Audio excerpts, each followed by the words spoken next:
What aspects of a man's life are most women unaware of? That many men have only ever received compliments from their mother and no one else. It's truly sad how much it can make a man's month just to get one compliment, even from another man. This is why I try to compliment or praise my friends for doing good things or dressing well. When my boys looking fresh, you let them know. We piss on the toilet, strategically cleaning dirty spots like a power washer. Most good guy dads out there do a million low-key sacrifices you will never know about but always appreciate. The deformed pancake is mine. The perfect ones are your, and for the kiddos. Same with sliced bread, 4 slices left, and making 2 sandwiches for a road trip. Dude gets the end slice. Watching you until you enter a building before leaving. When dropping you off. Make sure you're okay. Of course you'll be okay, but making sure anyway. We probably love some band you never heard of, and we blasted in the car alone. It's either metal or something off the wall like Yanni. When women say you seem to don't care, and you are actually hurt by this, then it's time for a conversation about yes I do care and what behavior are you expecting, so you can understand each other better. I feel as though women are aware of how guys are brushed under the rug, but I don't think some of them know to what extent. If a guy ever fights, it has to be another guy. There can be no hitting a girl. Heck, I've heard women say under no circumstances should a man hit a woman. That said, I've been punched in the face by a girl before, as she taunted me saying hit me. If I did, there's a good chance her other 3 girlfriends would backed up whatever story she could come up with, and the law would side with her. Another issue is that society truly wants us to overexert ourselves, to the point where all we are is a tool that can be used, not a person.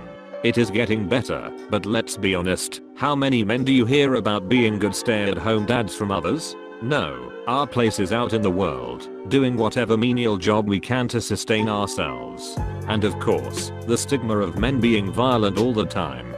I've seen men get hurt in ways I can't even begin to describe, both physically and emotionally. All that was left of them was the husk of who they used to be. And if they so much as show any emotion that could possibly be healthy, such as crying or letting any anger out, they're unstable. Some guys like me get lucky in the end. Some of us have some form of support. But being 100% honest, I'd say most men are stuck in their own worlds, with no hope of anyone coming to find them. Loneliness would be a good start for them, but not accurate to what they feel. *BULLET pointed to make that wall a bit easier to read. I appreciate this, man. Thank you for posting it. Depression. Men are taught to suck it up, not emote, and be the tough guy. That makes it hard for women to tell when a man is truly depressed. He may be able to function perfectly fine at school, work, and at home for a long time without even his closest friends or family knowing what's really going on with him emotionally. Asking or suggesting that a man is depressed also doesn't work. He's going to say no. Most men have an easier time talking about things that might frustrate them, and if you peel back enough layers of frustration, then maybe you'll learn that something's eating him deep down. The mass of men lead lives of quiet desperation. Henry David Thoreau. My boyfriend is like this, and it makes me so sad for him. We have been through a lot of really hard times together, and he never shows emotions. I just try to be there for him the best I can, and let him know it's okay to be emotional around me. I hope one day he will be comfortable enough to let go. I'm afraid if he doesn't he's going to explode one day. I'm afraid if he doesn't he's going to explode one day. Depending on the guy, that's possible. But if he's the caring type, it'll more likely be a meltdown. Like, sit down in the shower and cry until there's no hot water left kind of thing. If that happens, stick with the be there, but not in a smothering way. A drink can help.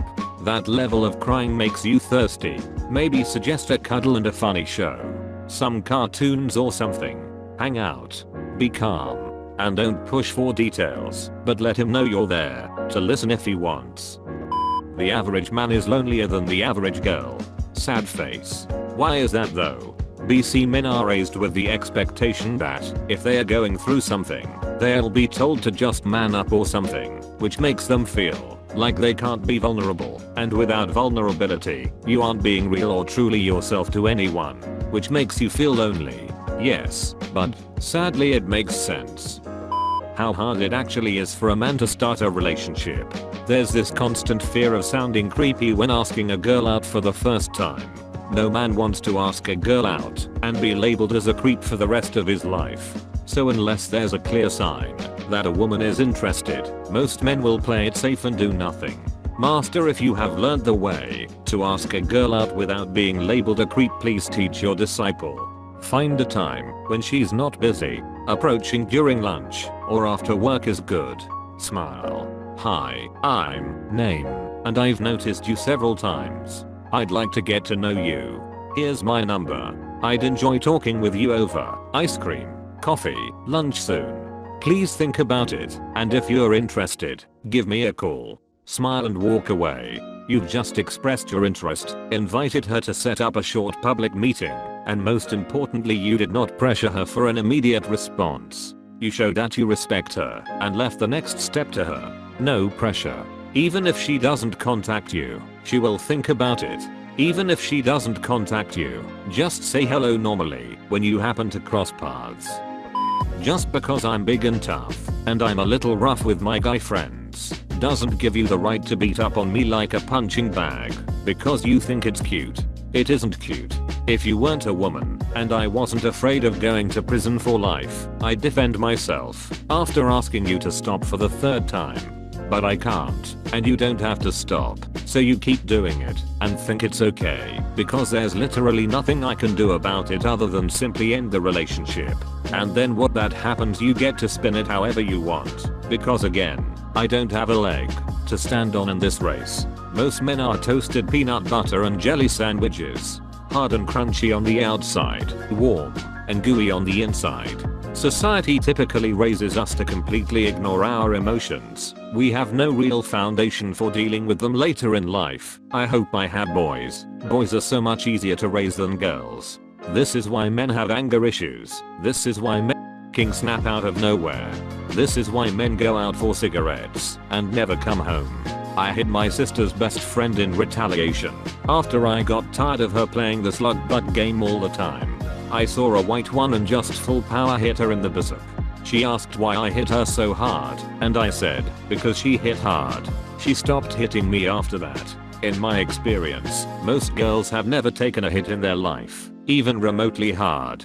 Just one good hit like that is kind of eye-opening. I've seen it happen before. We crave acceptance. We grow up taught that we have to make it on our own. Some of us, me included, continue living in that mindset. But what we want is to be told we are good enough. You are good enough. We too love cuddles. At least I do. Love hugs. Sometimes we want to be the tiny spoon. Being the big spoon is great and all, but sometimes you just want to feel safe in someone's arms. If we have a shoe, no one cares. But if we act the same way everyone acts toward us and stop caring about others' issue as well, we are suddenly assholes. Absolutely not belittling the struggle women have with body image here.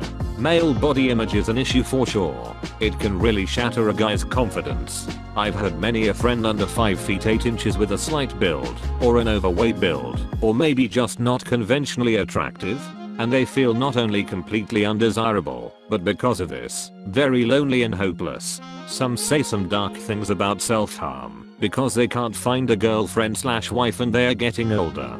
Anything under 6 feet is undesirable, didn't you know? It seems to be that way, and it's a shame. But I'm not sure if you're being sarcastic with me, or at me lol. Just because someone is in a relationship, doesn't mean that person is all about that relationship only.